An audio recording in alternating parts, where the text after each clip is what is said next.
D'accord, monsieur.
Alors, bonsoir. Au quartier Patitois de la ville de Ouagadougou, précisément au siège de la société de production avicole Moibla.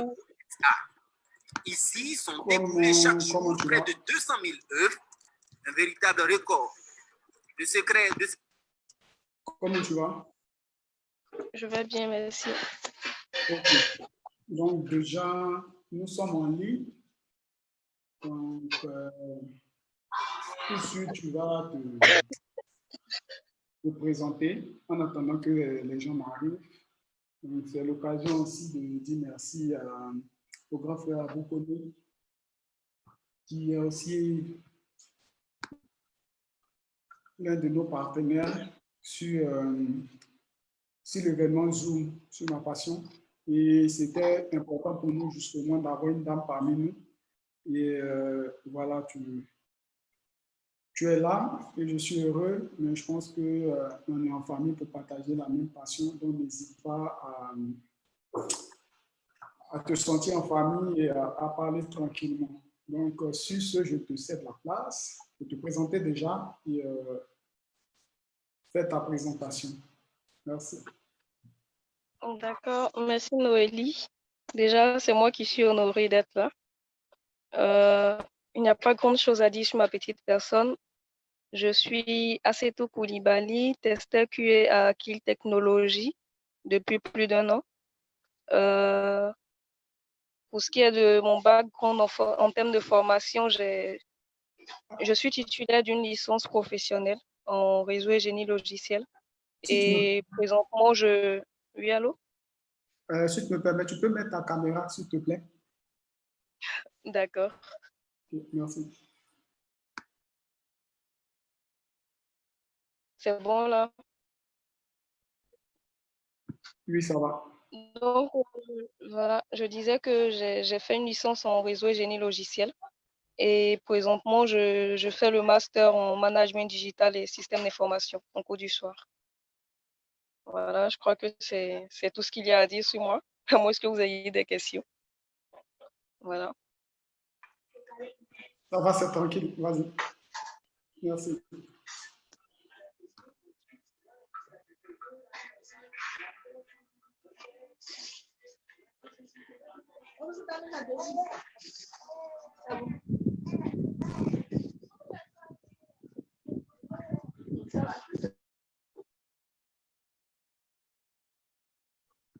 On peut continuer. T'inquiète pas.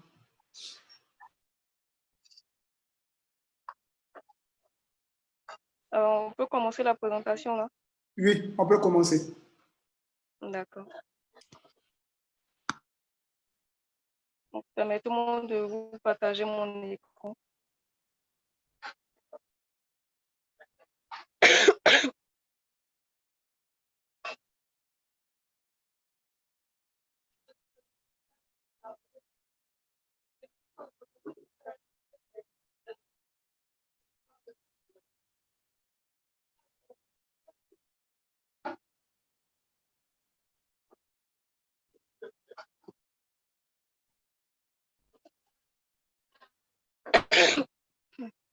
Ok, bonsoir à tous ceux qui nous suivent. Rebonsoir à ceux que j'ai déjà salués.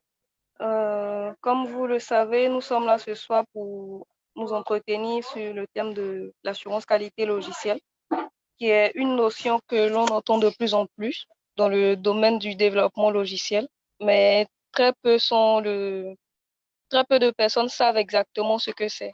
Voilà. Donc, le but de notre présentation de ce soir est de vous présenter ce que c'est en réalité. Quoique en 1 heure, on ne pourra pas tout dire, mais on va essayer de dire ce qui peut être dit. Et on espère que cette présentation vous sera profitable. Déjà, avant de commencer, j'ai tenu à définir, à nous faire comprendre déjà le thème, parce qu'on a deux notions clés qu'il faut comprendre avant de pouvoir avancer. Voilà. Il s'agit de l'assurance qualité logicielle qu'il faut comprendre. Mais pour comprendre cette notion-là, il faut déjà savoir ce que c'est que l'assurance et ce que c'est que la qualité également.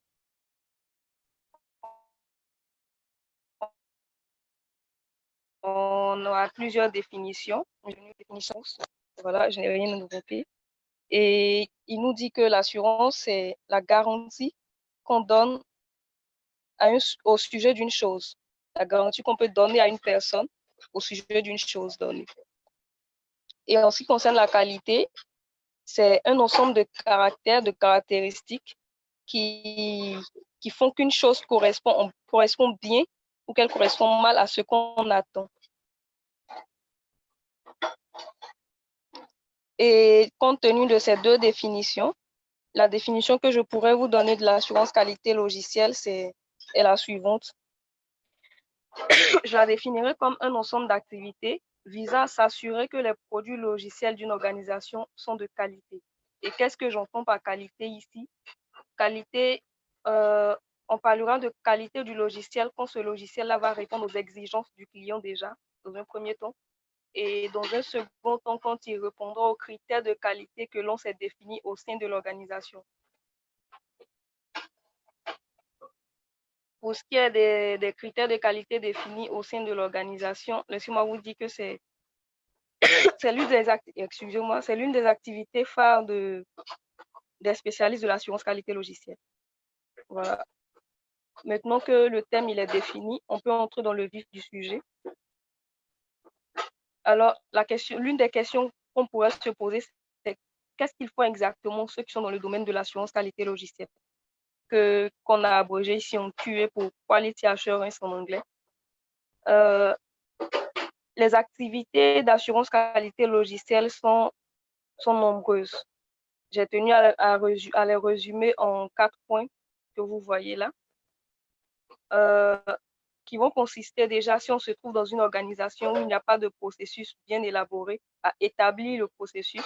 Sinon, s'il en existe déjà, à voir qu'est-ce qu'il y a à améliorer et à apporter des améliorations. On va aussi définir les critères de qualité parce que si on doit s'assurer que le logiciel qui sort à la fin est de qualité, il faut qu'on sache sur quelle base on fait cette évaluation-là. Et il va aussi, le spécialiste en assurance qualité logicielle va également entreprendre des activités d'organisation et de planification. Et ce qu'on voit le plus, c'est le dernier élément. Quand on entend assurance qualité logicielle, tout de suite, tout le monde pense à, en tout cas pour ceux qui en ont déjà entendu parler, tout de suite, on pense à test, à bug et tout, parce que c'est la partie qu'on voit le plus. Et c'est le dernier point qui est évoqué là. Il va faire de la validation, il va valider le produit qui sort en faisant des tests, en faisant des rapports suite à ces tests et en faisant le suivi notamment des corrections, des éventuels problèmes qu'il aurait identifiés. Voilà. Vous constaterez là que je parle de spécialistes parce que le domaine de l'assurance qualité logicielle, s'il y a un constat que j'ai fait de ma petite expérience, c'est qu'il y a énormément de terminologie pour définir une seule chose. Et c'est quelque chose qui prête souvent à confusion. Et donc, je n'ai pas voulu mettre de thèmes comme testeur QA, analyse QA ou etc. J'ai trouvé idoine de regrouper tout ça en spécialistes pour ne pas vous embrouiller. Plus loin, on pourra voir qu'est-ce que je mets dans spécialiste.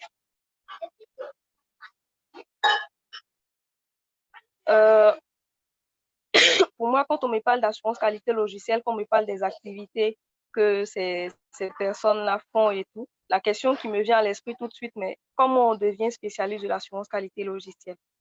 Et là, il n'y a pas de, comme la plupart des fonctions, la comptabilité, le génie logiciel, jusqu'à maintenant, il n'y a pas de formation diplômante qui existe où on va faire la licence, le master, le BTS et tout pour sortir à la fin spécialiste en assurance qualité logicielle. Mais généralement, les recruteurs demandent entre un bac plus 2 à bac plus 5 en informatique.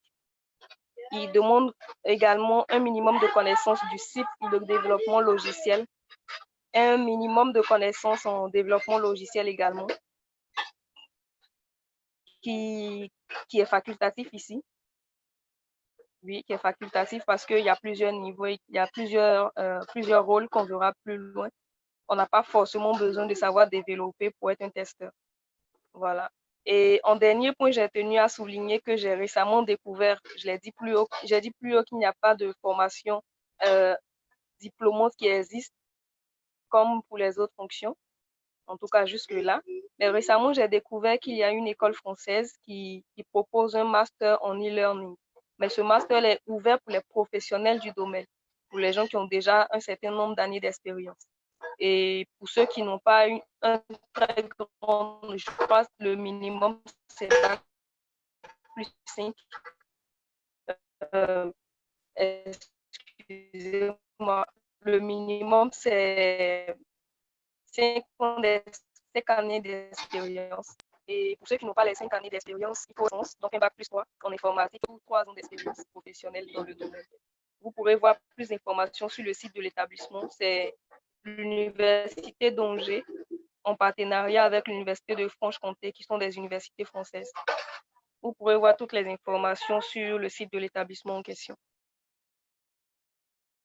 Le point que nous allons aborder maintenant, c'est les qualités personnelles qu'il faut pour exercer dans ce domaine-là. Alors, là, j'ai juste essayé d'énumérer quelques points, mais qui ne sont vraiment, la liste n'est vraiment pas exhaustive. Elle est très longue. Il y a des qualités qu'on a déjà et dont on ignore l'existence, on ignore qu'on les possède et qu'on va développer quand on entre dans le domaine. Il y en a également qu'on a et dont on a conscience, et il y en a qu'on n'a pas du tout et qu'on va acquérir au fil de notre expérience. Voilà. Et de ma modeste expérience, que je retiens comme qualité indispensable, il y a la bonne communication. Il faut être bon communicant, c'est indispensable. Parce qu'il va falloir, que ce soit la communication écrite ou la communication orale, c'est vraiment quelque chose dont on ne peut pas se passer. Il va falloir communiquer avec les équipes de développeurs. Il faut pouvoir leur expliquer clairement ce qui s'est passé, comment tu as qu'est-ce que tu as fait, quel résultat tu as eu, à quel résultat tu t'attendais. Il va falloir également pouvoir communiquer pour demander clairement au client quelles sont ses exigences. Il va falloir faire des rapports, les rapports qui sont écrits la plupart du temps. Il va falloir envoyer des mails. Donc, il faut vraiment avoir une bonne capacité de communication. Il faut avoir force de proposition. Il faut faire force de proposition. En ce sens-là qu'il va falloir convaincre les développeurs qu'il y a réellement un problème. Ça, c'est un exemple très simple. Quand on arrive au niveau des tests, au dernier élément de la chaîne des activités des spécialistes de l'assurance qualité logicielle. Quand on arrive au niveau des tests et qu'on identifie, par exemple, un problème, un dysfonctionnement au niveau du logiciel, quand on n'a pas cette capacité-là de convaincre le développeur qu'il y a réellement un problème, qu'on a un problème pour lui, tout marche, il va toujours vous dire que ça passe sur ma machine. Et même sur la machine de mon collègue développeur, on peut vérifier ça passe. Donc, il faut pouvoir faire force de proposition, pas seulement pour le convaincre qu'il y a réellement un problème, mais également pour suggérer des pistes de résolution. Voilà. C'est aussi très important parce que exercer en tant que spécialiste de l'assurance qualité logicielle, ce n'est pas qu'identifier des bugs, c'est surtout aider l'équipe comment dire, optimiser son travail pour pouvoir fournir un produit de qualité à la fin. Donc, il faut pouvoir faire force de proposition pour suggérer des solutions aux problèmes qu'on identifie et autres. Il faut également de la patience, beaucoup de patience, parce que je prends un exemple tout simple, quand tu finis de tester entièrement, bon, je ne vais pas dire entièrement parce que c'est utopique de le croire, mais quand on finit de tester des fonctionnalités d'un logiciel, par exemple, et qu'il y a un déploiement, et qu'on on te dit qu'en tant que spécialiste de l'assurance qualité logicielle, tu as obligation de refaire absolument tous les tests que tu avais déjà faits. C'est-à-dire que tu ne vas pas juste tester la petite partie qui a été corrigée. Il va falloir tout reprendre à zéro pour t'assurer que cette correction-là n'a pas impacté ce qui fonctionnait déjà. Si tu n'as pas de la patience, c'est compliqué, quoi. Tu abandonnes au bout d'un moment ou tu bâcles juste le travail, tu ne testes pas comme il faut. Et après, en production, quand on se retrouve face au client, il y a des problèmes qu'on rencontre. Tu es étonné, toute l'équipe est étonnée et on se regarde. Voilà. Il faut également de l'empathie, beaucoup, beaucoup, beaucoup d'empathie, parce que c'est ce qui va nous permettre également de bien communiquer avec l'équipe des développeurs, surtout. Pour pouvoir se mettre à leur place, comprendre ils sont fatigués souvent, ils sont au bout du rouleau, pour pouvoir trouver les mots justes afin de les emmener à faire ce qu'il y a à faire. Il faut de la curiosité. La curiosité parce qu'on sait tous combien le domaine de la technologie évolue vite. Donc, quand on n'est pas curieux, qu'on n'est pas toujours en train de chercher, en train de se documenter, on ne peut pas évoluer dans ce domaine-là qui évolue également au même rythme que tous les autres domaines de la technologie.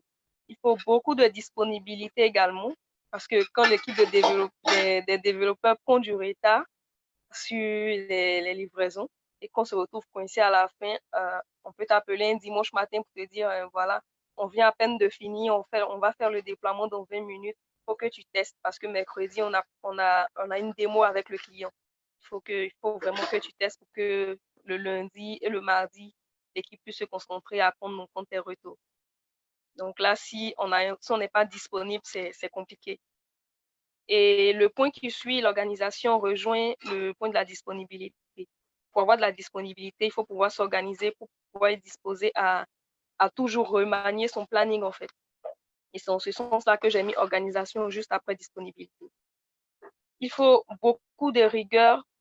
Vous allez remarquer que j'ai mis rigueur et sens de responsabilité ensemble parce que pour moi, les deux vont de pair. On ne peut pas être responsable et ne pas être rigoureux. Voilà.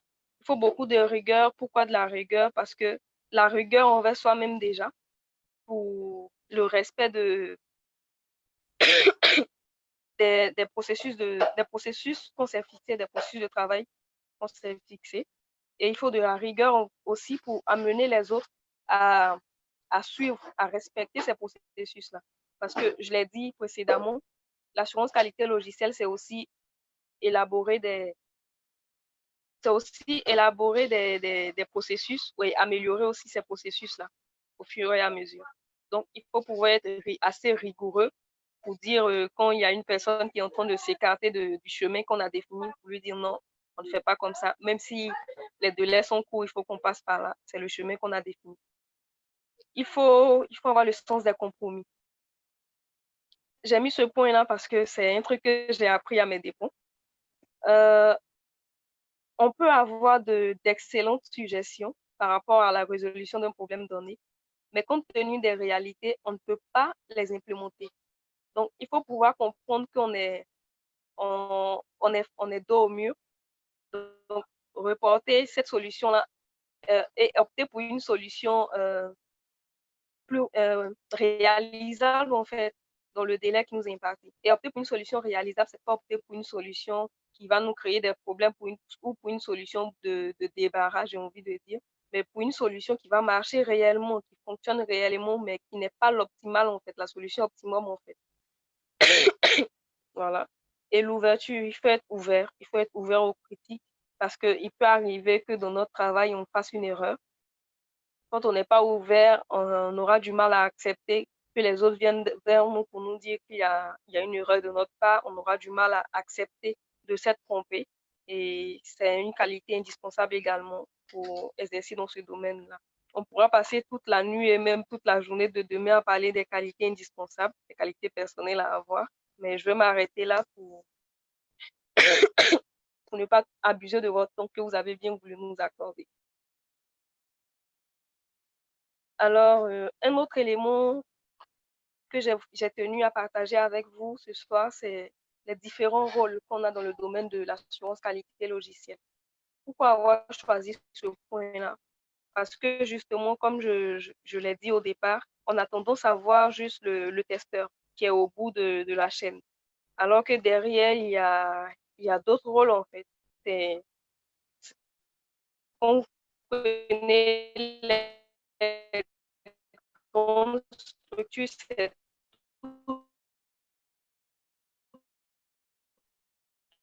une équipe, des équipes complètes qui peuvent aller il y a une vingtaine de personnes avec différentes personnes, avec des rôles différents. Voilà. Et donc, pour parler de quelques-uns de ces, c'est-à-dire pour ce qui est de l'analyse QA, vous pouvez voir sur Internet d'autres appellations.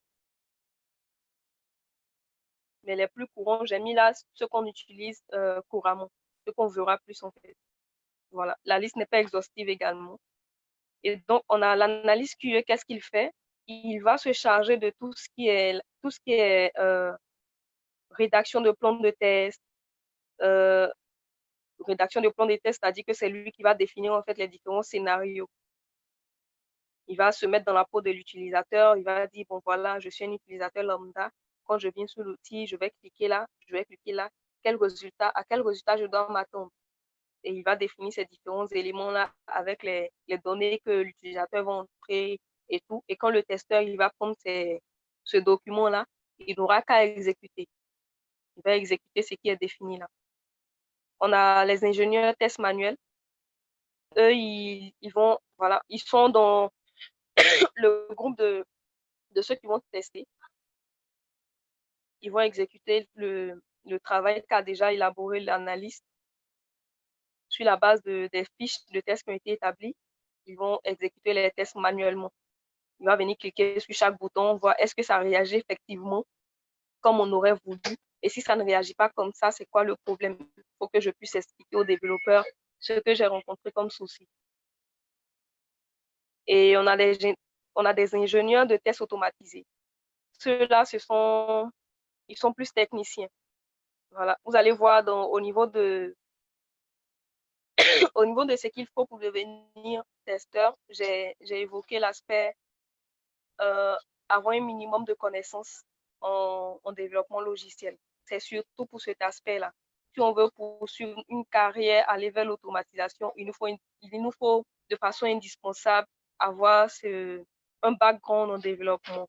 Parce que là, on va écrire des scripts pour automatiser une partie du travail, une partie des tests en fait. J'avais pris l'exemple des tests de régression, même si je n'ai pas dit le nom. Le fait de devoir refaire tous les tests qu'on avait fait au préalable après la correction d'un problème. Et là, vous voyez que c'est fastidieux de devoir faire ça. Si une personne doit revenir, si on a 5 corrections à faire qu'au déploiement de chaque correction qui est faite, on doit refaire, rejouer 1500 cas de test, on doit refaire 1500 scénarios. C'est fastidieux.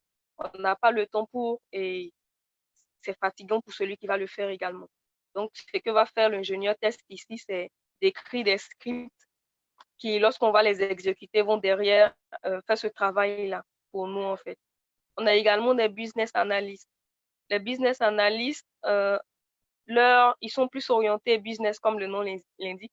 Ils vont se charger de définir tout ce qu'il y a comme, de définir clairement tout ce qu'il y a comme exigence, tout ce que le client a comme exigence, tous les requirements du client, et ils vont les consigner dans un document. Ils vont faire le suivi, en fait, du travail des analyses, des ingénieurs tests manuels, des ingénieurs tests automatisés pour s'assurer et même des développeurs, pour s'assurer qu'on n'est pas en train de s'éloigner du business du client, de notre client. Parce que ça ne sert à rien de proposer au client une solution qui n'est pas adaptée en fait à son activité. Voilà. Même si on lui propose, il nous a par exemple demandé de lui faire une simple chaise, et qu'on décide de mettre, comment dire, de la mousse dans la chaise pour que ce soit plus confortable, de mettre un dossier et tout. Lui, il a demandé juste une chaise. Quand il va venir, il ne va pas regarder est-ce qu'on a mis on a mis des éléments pour rendre confortable la chaise. Est-ce que la chaise arrive à tourner seule, ou il ne va pas regarder ça. Même si on lui a mis ça, il va dire waouh, c'est beau, mais est-ce que c'est une chaise? Est-ce que j'ai une chaise? C'est combien de pieds déjà? C'est plus trop 4, quoi. Il va dire, mais est-ce que j'ai mes 4 pieds de chaise? Est-ce que j'ai ce qu'il faut en fait? Est-ce que j'ai la chaise en fait, avant de regarder tout ce que vous avez mis à côté pour rendre beau? Voilà. Donc, c'est le travail que va faire le business analyst. Il va s'assurer qu'on fournit un produit au client qui est conforme à son business. Et en bas, j'ai mis un lien.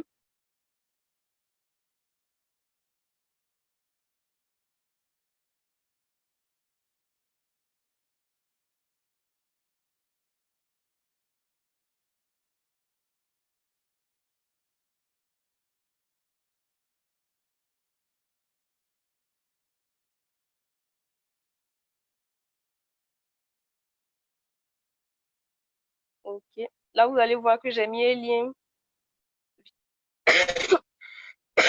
Via ce lien-là, vous pouvez voir sur Internet les autres rôles et responsabilités des spécialistes du domaine de l'assurance qualité logicielle.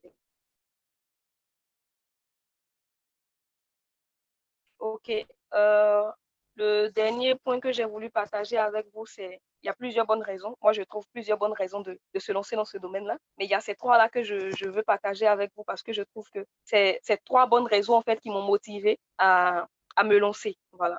Et pour moi, c'est important. Donc, déjà, il faut dire que en Côte d'Ivoire et de façon générale en Afrique, c'est quelque chose l'assurance qualité logicielle est quelque chose de nouveau. C'est pas quelque chose de vulgarisé, de très populaire que tout le monde connaît, et une chose à laquelle tout le monde s'intéresse. Et même les entreprises ne s'y intéressent pas encore très fortement. Du coup, en se lançant dès maintenant, on a un avantage. Et cet avantage-là, c'est la longueur d'avance en fait qu'on prend sur les autres. Parce qu'au moment où les gens vont commencer à s'y intéresser, nous, on aura déjà une expérience, on aura déjà un bagage. La deuxième bonne raison que je trouve à se lancer dans ce domaine-là, c'est l'acquisition de compétences multiples. Parce que, surtout quand on se trouve en environnement agile, on ne va pas faire que l'assurance qualité logicielle. On va se retrouver à faire un milieu de choses. Pour ceux qui sont focus sur le fait de se concentrer sur ce pourquoi ils sont payés, bon, je ne vous conseille pas de vous jeter dans le domaine, surtout si vous êtes dans un environnement agile, parce que vous serez amené à faire un million de choses. Je disais récemment à une personne qu'on se retrouve même souvent à jouer le rôle du cuisinier. Parce qu'en fait, vous avez l'obligation de faire tout ce qu'il faut pour que l'équipe soit sur pied, pour produire quelque chose qui soit de bonne qualité, qu'on va livrer aux clients. Et donc, on pourra se retrouver à faire de la gestion de projet, on pourra se retrouver à jouer les babysitters, on pourra se retrouver à faire la secrétaire, répondre aux appels des uns et des autres, se retrouver à faire du thé, du thé ou du café pour ceux qui sont accros au café et autres. Mais c'est quelque chose d'important. Et personnellement, ça apporte. Être au service des autres, c'est quelque chose d'important. On sait on aide les autres à produire un résultat et à la fin, on a un bon résultat, que le client est satisfait, tout le monde est content et nous, on est fiers en fait d'avoir fait ce travail-là. C'est un élément important, très important pour moi. Et la dernière bonne raison, c'est l'acquisition, le développement de nombreuses qualités personnelles. En présentant les qualités qu'il faut les qualités indispensables pour être un spécialiste de l'assurance qualité logicielle, j'ai dit que la liste n'était pas exhaustive et j'ai également précisé qu'on peut entrer dans le domaine avec un certain nombre de qualités personnelles dont on n'a pas conscience, tout comme on peut entrer avec certaines dont on a conscience, et on peut également en acquérir sur le terrain avec l'expérience. Et c'est l'un des points vraiment que moi j'admire énormément, parce que la question du développement personnel est une question qui m'intéresse depuis bien longtemps. Et savoir qu'on est dans un domaine, on a un quotidien où on a la possibilité de se développer soi-même, c'est fascinant, c'est passionnant en fait. Voilà. Je ne veux pas vous dire combien ça a été bénéfique pour moi de me retrouver dans un environnement comme celui-ci. Un exemple très simple, c'est que là, c'est tout d'avant, elle n'aurait pas pris le temps de venir s'asseoir là pour avoir un entretien ici. Voilà. J'étais le genre de personne qui préfère rester derrière son écran, faire ce qu'elle a à faire et puis basta, quoi. Mais bon, grâce à ce métier-là, j'ai appris à aller vers les autres, j'ai appris à m'ouvrir, j'ai appris à montrer ce que je fais, à parler de moi, et etc. Voilà, notre présentation tire à sa fin. Je ne vais pas monopoliser la parole. Ce serait plus intéressant si on faisait un échange et si vous avez des préoccupations et qu'on ait une discussion par rapport à ces préoccupations-là. Bon, merci pour votre attention et je suis ouverte à toute préoccupation.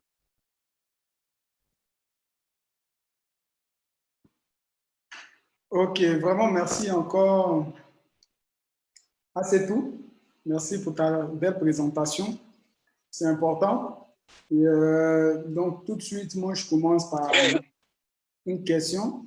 J'aimerais savoir, de manière très pratique, est-ce que tu aurais une anecdote justement à nous partager? Parce que généralement, les développeurs, c'est très difficile pour convaincre les développeurs à justement sortir du code et avoir un regard 360. Donc, pour moi, c'est important si tu as justement un exemple dans ce sens-là pour nous partager. Et puis voilà, ça va aider avant que la série de questions ne s'enchaîne. Je pense qu'il y a déjà des questions ici. Pour vous qui nous suivez aussi sur Facebook, n'hésitez pas. Posez des questions, nous allons retransmettre ces questions-là ici directement. Merci. Une anecdote sur comment je fais pour que les développeurs sortent la tête de l'ordinateur pour m'écouter. Oui, justement, c'est important.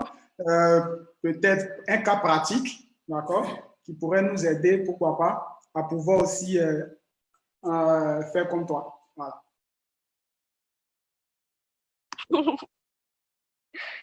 D'accord, d'accord. Déjà, il faut choisir le moment. Et puis, c'est une question de priorité en fait. Quand tu sais, en général, nous, quand on travaille dans notre processus de travail, chacun sait ce sur quoi travaille l'autre.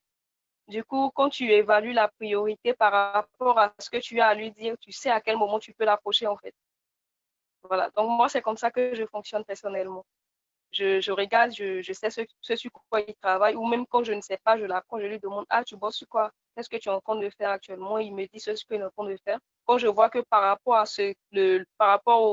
au point que je veux aborder, la priorité est donnée à ce que je veux apporter. L'urgence, en fait, est ce que je veux aborder comme problème. Je lui dis, ah, d'accord, excuse-moi, mais je vais t'interrompre une minute, voilà. Et je lui explique en essayant d'être le plus concis possible.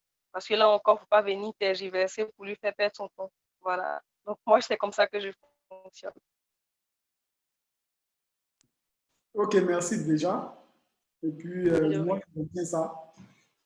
Trouver le bon moment pour pouvoir interrompre un développeur qui vraiment accroît son code. Et voilà, c'est important. Donc, n'hésitez pas. Moi, je vois déjà une autre question dans la discussion. Il y a quelqu'un qui demande si c'est quoi en fait l'objectif des tests logiciels et est-ce que cela est obligatoire? Voilà. Obligatoire dans le cycle de développement. Et j'aimerais savoir est-ce que c'est nécessaire. Je dirais oui, c'est obligatoire. Ok, vas-y. Est-ce que c'est nécessaire de faire les tests logiciels? Oui, c'est nécessaire dans ce sens-là que Noélie vient de le dire. Le développeur n'a pas un regard 360 degrés sur le code.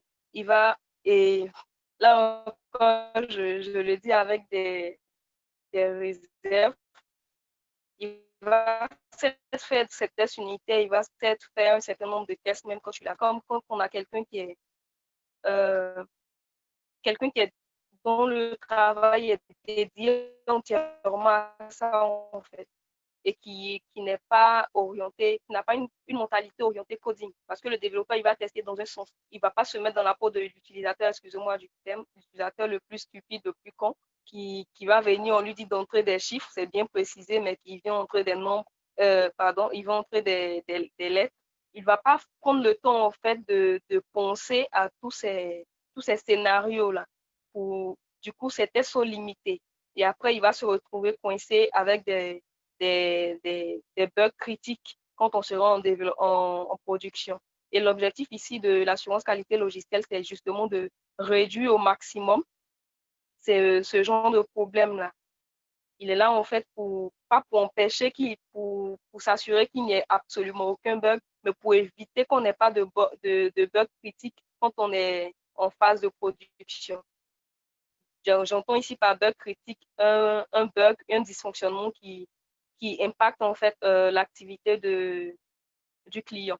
C'est-à-dire, on a un bug qui survient, le client ne peut plus utiliser son outil, ne peut plus utiliser son outil, et quand il ne peut plus utiliser cet outil-là, c'est toute son activité qui est bloquée. L'objectif de l'assurance qualité logicielle, c'est d'éviter ce genre de situation-là. Voilà. J'espère avoir répondu à sa question. Ok. Moi, je rebondis. Le sujet est très passionnant, il est très intéressant. Et dans la mesure où s'il y a des questions, n'hésitez pas à les poser. Moi, je rebondis encore pour poser une seconde question. C'est que la majorité aussi des développeurs ont pour habitude de faire tester, leur application pour ceux qui le font dans une certaine logique pour ne pas créer de grands bugs. D'accord? Et comme tu le disais tantôt. Et par contre, il y a d'autres même qui ne font pas tester leurs différentes applications, l'évolution de leur application. Pour ce genre de personnes, quels sont les conseils en fait que tu pourrais donner à ces deux types de personnes?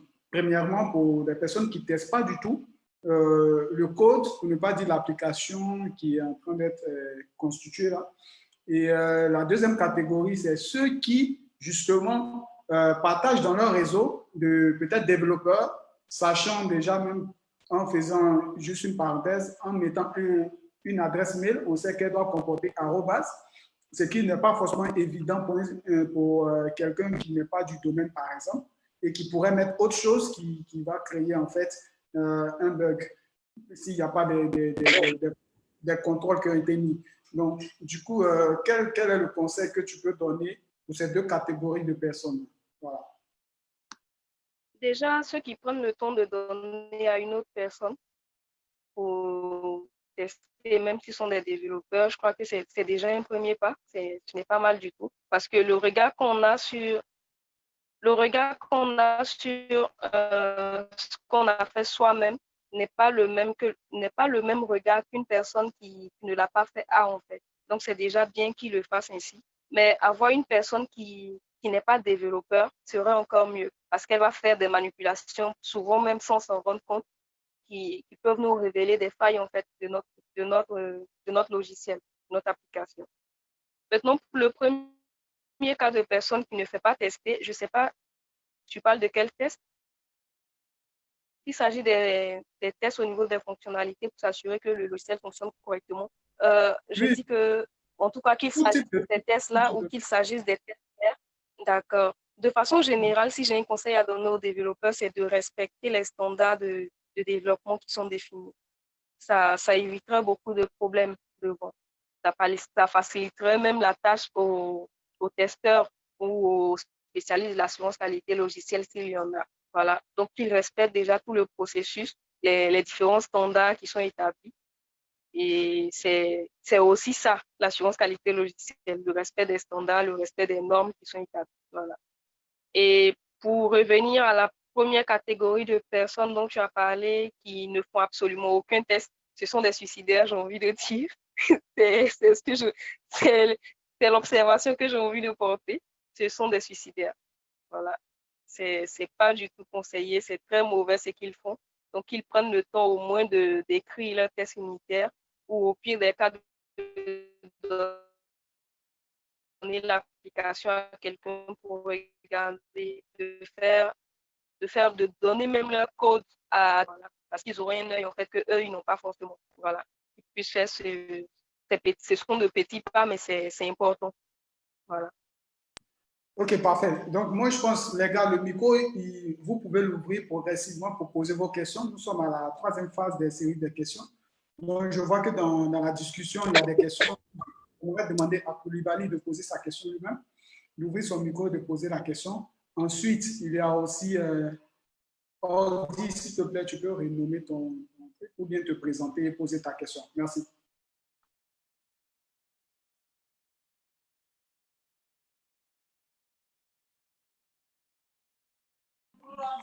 Allô, bonsoir. Bonsoir. Ah, c'est Maurice. Maurice, je sais pas si quelqu'un voulait parler. Ah, c'est tout. Bonsoir. Je te prends, je te prends quasiment à la fin. Mais bon, déjà, moi, je voulais dire bonsoir et puis déjà te féliciter pour ton intervention, même si enfin, j'étais pas là au début. Mais en tout cas, bon courage dans ton boulot et dans ton travail de testeur parce que c'est vrai que c'est pas un métier assez évident on va dire, à cerner pour les gens qui sont pas du monde informatique. C'est pas vraiment quelque chose d'assez évident. Donc, déjà, merci pour l'effort que tu fais je sais même pas si on m'entend, allô? Oui, oui, on t'entend Oui, très on bien. t'entend très bien. On Comme t'entend ton très bien. image On entend aussi ta question, tout ça. Allô? Oui, ouais. on va aller pas à pas. Donc, on laisse d'abord Maurice poser sa question et ensuite une autre personne. Merci. Ok, merci. Bon, donc, voilà, bon, comme je l'ai dit, c'est bon. Je sais même pas si c'est vraiment une question. Mais ce que je voulais savoir, c'était plus ou moins l'avis de Assetou sur ces personnes-là qui souvent pensent que le métier de testeur, machin, tester les logiciels et tout ça, c'est juste venir s'asseoir, cliquer. C'est vrai que les tests, il y a aussi les tests fonctionnels, il y a différents niveaux de tests. Donc, Oui, moi, en tout cas, je pose la question par rapport à mon expérience dans le milieu. J'ai vu beaucoup de personnes confondre ces aspects-là parce que plein pensent que tester le logiciel, c'est voilà, les tests fonctionnels. On vient s'asseoir, on clique là, ah, le bouton ne marche pas, ah, le truc là, il sort pas comme prévu. Alors, bien au-delà de tout ça. Donc, est-ce que tu penses que je dis, qu'est-ce que tu as à dire déjà à ce sujet? Et deuxième chose, c'est, qu'est-ce que tu peux donner, j'ai envie de dire, comme conseil? Est-ce que ces personnes, parce que pour la plupart, c'est pas des gens qui ont fait long feu dans le code, dans le truc. Donc, moi, je connais des gens qui se sont réfugiés dans cette partie de l'informatique parce que ça n'allait pas trop dans le code. C'est des gens qui ne s'en sortaient pas. Du coup, ils ont juste peut-être pensé que c'est un truc, tu vas t'asseoir, tu cliques, c'est fini. Alors que ça va bien au-delà, comme je l'ai dit, on a des gens qui testent. C'est vrai qu'il y a des tests fonctionnels, mais c'est à la base des gens qui comprennent ces codes, ce charabia, on va dire, en griffe que les développeurs font à côté de lui, quoi. Donc, qu'est-ce que tu penses de ces personnes-là? Et puis, qu'est-ce que tu as à dire ou à donner comme avis ou conseil à cette partie j'ai envie de dire, des testeurs, parce que ce n'est pas que des novices, il y a des testeurs qui sont dans le lot, Allô, Maurice? pas du milieu qui sont dans le lot. Allô? Oui. Ok, parfait. Il serait bien de résumer la question, puisqu'on a un tas de questions qui arrivent encore pour qu'on puisse suivre rapidement les différentes questions et terminer. Bon, je pense que c'est le résumé que je viens de faire hein, à la fin. Là. Ah, c'est tout ou bien je ne sais pas si tu n'as pas compris, je ne sais pas. Oui, j'ai bien compris ta question. J'ai très bien compris ta question. Et à ton point, je vois que tu es indigné. C'est légitime, je l'ai fait de penser ainsi. Et ce n'est pas faux de penser que c'est vrai que c'est réducteur, mais c'est une partie du métier en fait. Je l'ai dit tantôt, les rôles sont multiples. Il y a des gens effectivement qui sont là pour ça. On leur fournit le plan de test avec tous les scénarios bien détaillés. Tout ce qu'ils ont à faire, c'est exécuter manuellement. Et ces personnes-là, ça peut être des personnes qui ont été dans le milieu, qui se sont réfugiées dans le test, comme tu l'as dit, ou des personnes qui ne sont même pas du milieu de l'informatique. Elles vont juste venir, elles ont une fiche qui est là où ils ont écrit il faut cliquer sur tel bouton, voici le résultat que tu dois avoir. Elle va cliquer sur le bouton. Est-ce que j'ai ce résultat? Oui, non. Si je n'ai pas, quel résultat j'ai? Ça existe. Tu vois? Donc, ces personnes-là n'ont pas tort. Si elles se retrouvent dans cette façon de penser-là, il ne faut pas les blâmer. C'est pas faux, en fait. C'est une partie du métier. Maintenant, dire que l'assurance qualité logicielle se résume à cela, c'est ce qui n'est pas correct. Si j'ai un conseil à donner pour ceux qui se sont réfugiés dans le test en espérant cliquer juste sur des boutons, si je peux leur donner un conseil, ce serait peut-être d'être un peu plus curieux, pousser un peu plus leur curiosité, de se documenter sur la question pour justement comprendre que ce n'est pas que ça. Ce n'est pas que ça tester en fait. D'accord, merci. Bon, je sais pas. Voilà. Ça va, merci. Ok. Ok, Koulibaly, tu pourrais poser ta question.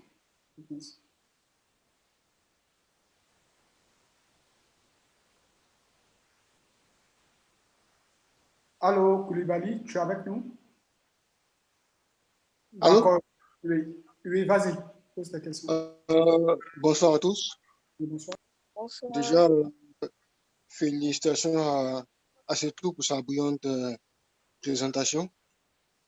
Merci. Alors, j'avais une question pour elle. La première est relative aux développeurs, selon la 360 degrés. Alors, elle a dit, de façon générale, les devs n'ont pas une vision 360 degrés. Alors, déjà, on sait que pour être déjà assez productif, il faille que le dev ait au moins un certain niveau de concentration. Est-ce que ce n'est pas ce fait-là qui l'oblige, bien qu'il le confine dans cette vision assez fixe, ou comment lui permettre d'avoir une vision assez ouverte et en même temps être aussi productif que lorsqu'il est focus sur son code? Ça, c'est la première question. Donc, je te laisse répondre. Oui, ce serait mieux parce que je n'ai pas noté. D'accord. Déjà, sur ce point-là, j'ai envie de dire que s'il avait une vision 360 degrés, effectivement, s'il avait cette capacité-là de sortir la tête du code et de pouvoir regarder les choses avec un œil de Superman, j'ai envie de dire, pas seulement un œil de développeur, on n'aurait pas eu besoin de créer en fait des métiers liés à l'assurance qualité logicielle. Il aurait tout fait tout seul. On a conscience en fait qu'il ne peut pas tout faire. Il ne peut pas rester à la fois concentré et avoir cette ouverture-là de regarder les choses avec un œil différent. Et c'est pour ça en fait que nous on est là. Voilà. Du coup, est-ce que j'ai un conseil à lui donner? Là, j'ai pas de conseil. Qu'il continue d'être concentré sur son travail, concentré pour donner quelque chose pour produire un code de qualité déjà. Et si le code est de qualité et qu'il répond aux exigences, pour bien comprendre les exigences, pour produire un code de qualité, et à la fin, on aura le produit de qualité qu'on recherche tous. Et on sera tous tranquilles, quoi. Mais il faut que dans sa concentration, il tienne compte en fait de l'environnement autour. Faut qu'il arrive à avoir une certaine ouverture qui lui permette de, quand on l'approche, de marquer une pause quand même pour écouter en fait ce qu'on a à lui dire. Voilà. Même si de ceux qui vont l'approcher vont quand même ont compris que quand il est concentré, donc ils vont faire l'effort de lui faire perdre le moins de temps possible. Mais il faut qu'il arrive à s'ouvrir pour sortir la tête du code et qu'on soit peu pour écouter ce qu'on a à lui dire. Parce que ce qu'on va lui dire pourrait même l'aider pour la suite du code sur lequel il est super concentré en fait. Donc si j'avais un conseil à donner, ce serait celui-là. D'accord, merci bien, je suis satisfait de la réponse. La deuxième question est relative au texte expert. Expert métier, je dirais. Notamment, enfin, je vais dire comme le métier des comptables ou le métier, par exemple, d'un responsable RH. Pour nous, par exemple, qui voulons faire des applications dédiées au métier de la comptabilité, est-ce que euh, je vais dire la seule aide de l'assureur qualité suffit pour ce genre d'application-là? Ou est-ce qu'il y a aussi dans les codes de l'assurance de l'assureur qualité de pouvoir faire aussi des textes experts? Voilà. D'accord. Tout à l'heure, j'ai parlé de curiosité. La curiosité n'est pas seulement liée à son domaine. Il faut qu'il arrive à s'ouvrir, à comprendre les métiers, les différents métiers d'intervention de la structure où il est et même à aller au-delà parce que demain, il peut se retrouver dans une autre structure qui intervient dans d'autres domaines d'activité. Maintenant, ce qui concerne, pour revenir au point des experts métiers, que ce soit, quel que soit le domaine, il y a des tests des utilisateurs finaux qui existent, qu'on appelle dans le domaine des user test acceptance. Il va faire ses tests. L'utilisateur final, il connaît son besoin. Quand toi, tu as fini et qu'en interne, vous avez fini votre processus de qualité, que l'équipe d'assurance qualité logicielle a fini son travail, les tests ne sont pas finis. On va livrer au client qui, dans une première phase, il ne va pas se jeter en fait sur le logiciel pour commencer à l'utiliser pour son business. Mais ce qu'il va faire dans un premier temps, c'est qu'il est conseillé de faire dans un premier temps, c'est d'observer une période de test avec des cas pratiques, des cas réels, des cas d'utilisation réels en fait. Donc lui, il va faire ses tests et il va vous faire ses retours. Est-ce que j'ai répondu à la préoccupation? Oui, oui, c'est bon. Merci bien. La dernière question, si je veux me permettre. OK. Étant donné que nous évoluons dans un écosystème de plus en plus agile, quelle est la place de l'assureur qualité dans les différents processus du Scrum, de la méthode agile, je veux dire? D'accord. Il a sa place à plusieurs niveaux. Déjà, au niveau comme on le dit dans le domaine, plus tôt on commence à observer un processus de qualité, mieux ce sera pour nous. Voilà, on n'a plus le temps, il faut qu'on aille vite et il faut qu'on produise quelque chose qui soit de qualité.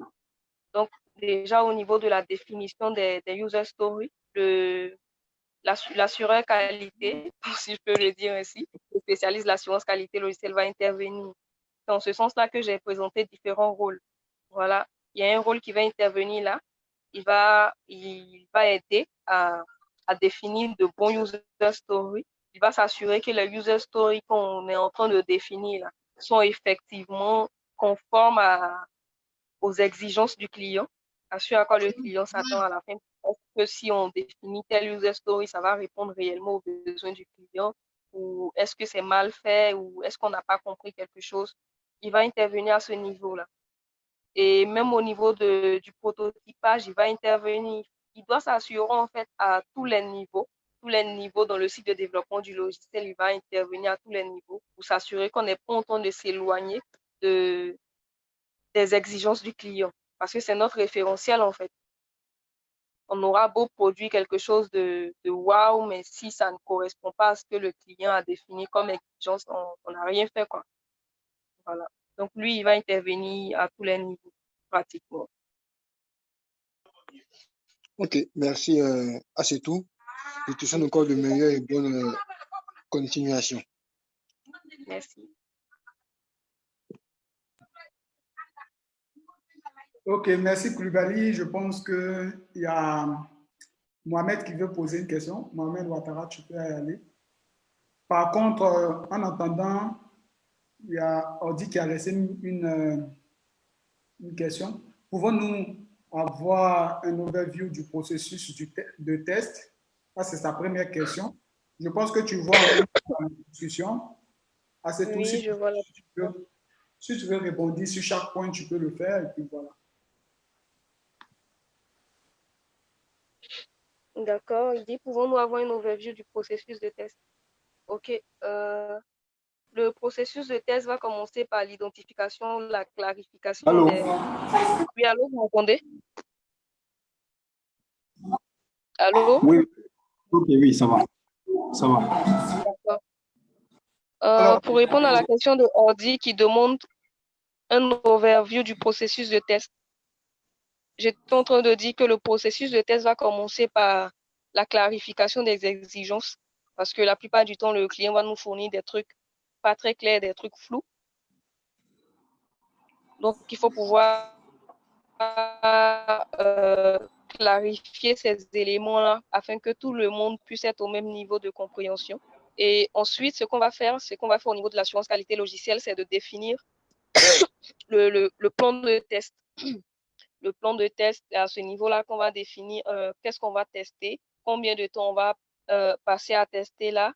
Il y a beaucoup de, comment dire, il y a un travail d'analyse, il y a beaucoup d'analyse qui est faite en arrière-plan, en fait, que les gens ne voient pas. C'est ce pourquoi je disais que ce qu'on voit généralement, ce sont les tests. On arrive au bout de la chaîne, c'est les tests qu'on voit. Mais derrière, il y a beaucoup d'analyses. On va évaluer les risques. Où est-ce qu'il y a plus de risques pour qu'on puisse concentrer le plus d'efforts et de temps à tester ces éléments-là. On va faire tout ce travail d'analyse-là, identifier ces éléments, élaborer notre plan de test, mettre notre organigramme, voilà, on va le faire un planning, euh, attribuer les différentes activités aux différents responsables, telle personne, définir les responsabilités en fait. On va dire telle personne doit faire telle chose en tel nombre de temps, il va commencer quand, il finit quand, qu'est-ce qu'il est censé fournir à la fin comme résultat.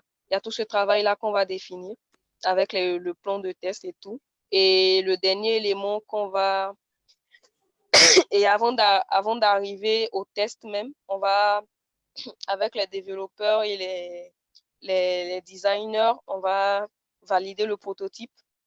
Donc, il y aura les premiers tests qu'on va faire vont constituer à s'assurer que le prototype que les développeurs doivent implémenter, là, il est conforme aux exigences du client, une fois de plus. C'est le thème qui va revenir tout le temps. On va s'assurer de cela. On va regarder si les couleurs sont bonnes, si le logiciel sera facilement utilisable par l'utilisateur final, s'il n'y a pas de faute d'orthographe, ce genre de choses-là. Donc, on va tester le prototype également avant qu'il ne soit implémenté. Et une fois qu'il est implémenté, que les fonctionnalités sont implémentées derrière également, il faut qu'on puisse commencer les tests. Et c'est là que tout le travail qu'on avait fait, le travail d'analyse qu'on avait fait plus haut pour voir où est-ce qu'il y a plus de risques qu'on ait de bugs, qu'on puisse concentrer le plus d'efforts, qu'est-ce qu'on va tester, en combien de temps on va le faire. C'est là qu'on arrive en fait à la mise en œuvre pratique de la chose et qu'on va faire les tests. Et une fois qu'on a fini ces tests-là, qu'est-ce qu'on va faire? On va faire un rapport. On fait un rapport qu'on va adresser à l'équipe de développeurs. On va leur dire, voilà, on a trouvé, voici ce qu'on a fait et voici le problème auquel on a fait face. Alors qu'on s'attendait à tel résultat, on a eu tel autre résultat. Et éventuellement faire des suggestions pour la résolution du problème ou si on croit savoir où se situe le problème, aider comment dire, aider dans le processus d'audit que le développeur a à faire pour débugger en fait. Et une fois que ces corrections-là sont apportées, on va revenir encore faire des tests. Et là, on ne va pas que tester l'élément sur lequel il y avait un problème, je l'ai déjà dit. on va le tester, certes, mais on va devoir reprendre tous les tests pour s'assurer que cette correction-là n'a pas impacté ce qui fonctionnait quand on a fait les premiers tests. Voici présenté de façon ramassée le processus de test. Sa deuxième question, c'est quels sont les types de tests existants? Alors, on a une multitude de tests qui existent déjà, à commencer au niveau des développeurs par les code reviews qu'on fait. Voilà, on va croire peut-être que c'est rien, c'est quelque chose de banal dont on peut se passer, mais c'est également une façon de tester. Quand tu vas produire ton code et que ton père va regarder et te dire, ah, tu as déclaré une variable ici que tu n'as pas utilisé l'autre côté ou tu as omis un point virgule, ce sont aussi des tests. Il y a les tests unitaires que le développeur va produire. Il y a des tests, des tests UI. UI pour user interface et UX également pour s'assurer que le logiciel, en termes de design, il est bon, il est facile à utiliser pour nos clients, il sera facile à utiliser pour nos clients, il est beau à voir, il n'y a pas de faute d'orthographe, ce genre d'éléments-là. Il y a les tests fonctionnels qui vont être concentrés sur le fonctionnement du logiciel conformément au domaine d'activité dans lequel on se trouve. Voilà, c'est pas tous les tests, mais je vais m'arrêter là. On pourra en avoir d'autres. Si tu fouilles un peu sur Google, il y en a une multitude. Voilà. Existe-t-il des frameworks pour les tests unitaires? Oui, oui, il y a des frameworks pour les tests unitaires. Je crois pour les différents langages, il y a différents frameworks. Pour PHP, je sais qu'il y a PHP Unit, par exemple, qui permet de produire des tests unitaires. Allô? Allô, vous m'entendez? Oui, on t'entend bien. Ah, Oui, d'accord. on t'entend. Ok. Donc, je disais qu'il y a beaucoup de frameworks également pour les différents langages, pour les différents frameworks que généralement les développeurs utilisent pour coder. Et pour un même framework, on peut trouver plusieurs. Et comme je l'ai dit, on a pour PHP, il y a PHP Unit qu'on peut utiliser.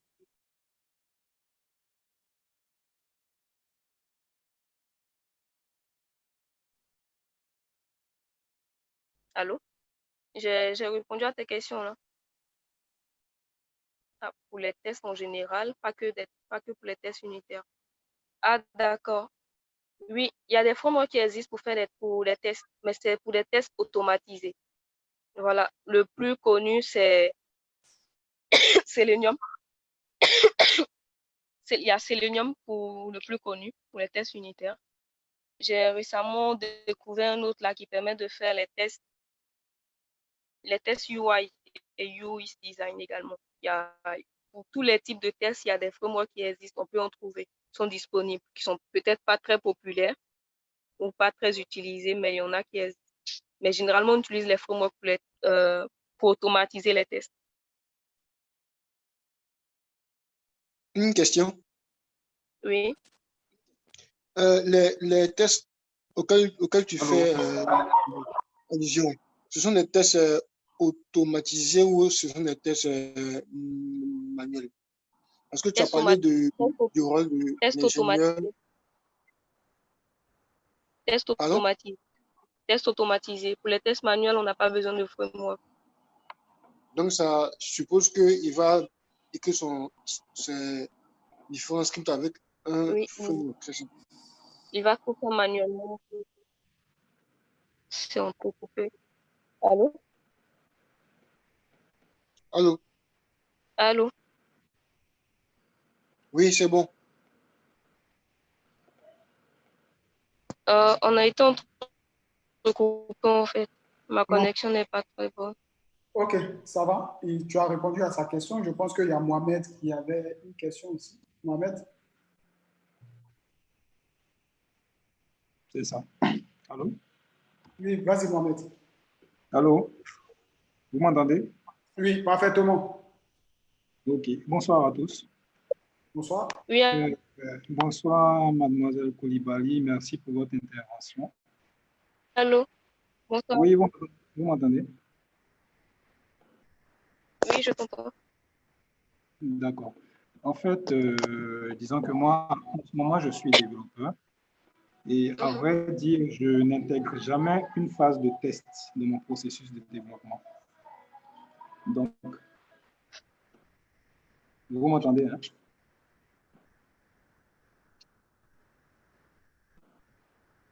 Allô? Oui, allô, Mohamed, on t'écoute. D'accord.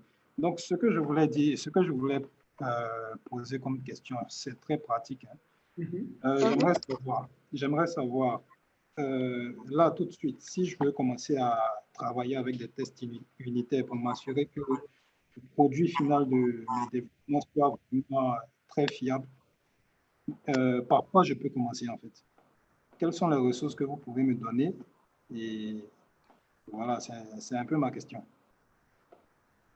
D'accord. Déjà, on ne peut pas te conseiller, on ne peut pas te proposer des ressources si on ne sait pas quelle technologie tu utilises. Donc, disons PHP. J'utilise PHP. un framework PHP. Oui, en l'occurrence, Symfony. D'accord. Comme je l'ai dit tout à l'heure, j'ai donné l'exemple de PHP Unit qui est utilisé pour les tests unitaires au niveau de PHP.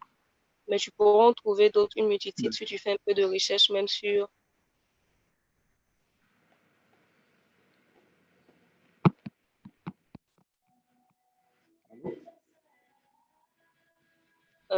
au niveau de la doc de Symfony pour implémenter. Ok, ok. Ça marche. Alors, moi, je pense qu'on va pas. S'il n'y a pas d'autres questions, sur Facebook également, il n'y a pas d'autres questions. Mais je tiens à te dire merci. Et avant de te laisser nous dire ton mot de fin, pardon, c'est déjà d'encourager tout le monde à continuer à être connecté sur nos webinaires que nous allons faire sur notre série de webinaires, bien entendu, qui va toucher plusieurs aspects. Ce n'est pas que le coding, d'accord? Donc, dans les semaines à venir, on parlera de hacking, on parlera de sécurité informatique, on parlera de UX design, on parlera de tous les métiers de robotique, de tous les métiers numériques. Donc, n'hésitez pas si vous souhaitez justement proposer un webinaire ou une thématique dans le numérique, n'hésitez pas à nous écrire à info @jdcodeCI.com, info@jdcodeCI.com pour nous envoyer vos thèmes, tout ça. Et si vous voulez aussi faire partie de nos partenaires, n'hésitez pas aussi à envoyer les informations sur la même adresse. Et voilà, comme Akil Technologies et notamment Côte d'Ivoire, nous sommes en partenariat, bien entendu, sur cette série de webinaires. N'hésitez pas à nous approcher et on a de très bonnes choses à vous annoncer dans les jours à venir. Donc, sur ce, assez tout, quel est ton dernier conseil que tu pourrais nous dire, ton mot de fin? Merci d'abord d'avoir accepté de venir partager avec nous ta connaissance. Ensuite, merci aussi à vous qui avez regardé, qui avez été avec nous sur cette formation. C'est important de sortir par moment de la technique pour avoir quand même justement un regard sur les autres métiers qui gravitent autour du développement d'applications, je veux dire. Et enfin, ce n'est pas la fin des séries, bien entendu. Et on continuera toujours à toucher d'autres technologies, d'autres thématiques. Et puis voilà, on est ensemble. Merci. Ok, merci Noélie. Si j'ai quelque chose à dire là, c'est de dire aux développeurs en particulier que le métier, le domaine de l'assurance qualité logicielle n'est pas réservé qu'à des personnes qui n'aiment pas la technique en fait. Comme vous avez pu le constater de la présentation, il y a une partie automatisation où il y a des scripts à écrire, où il y a une partie du travail à automatiser, à robotiser. Donc, un développeur peut très bien se reconvertir et s'orienter vers ce domaine. Voilà. Et le deuxième point, c'est que nous recrutons actuellement des stagiaires QA. Je vous encourage fortement à partager l'information autour de vous, à encourager ceux que vous connaissez à postuler et si vous êtes vous-même intéressé à postuler également. Et le troisième point, c'est des mots de remerciement à l'endroit de Côte d'Ivoire et Gilles de Côte. Merci pour l'honneur que vous m'avez fait. Et merci également à tous ceux qui ont bien voulu donner de leur temps pour nous écouter. J'espère que cette petite présentation vous a été profitable et à nous revoir. Merci, à vous également. Ok, merci, c'est tout. J'ai laissé le lien de notre adresse mail dans la discussion et je le laisse aussi sur Facebook. Donc, merci à tout le monde et passez une très bonne soirée. Merci. Merci à tous. Merci.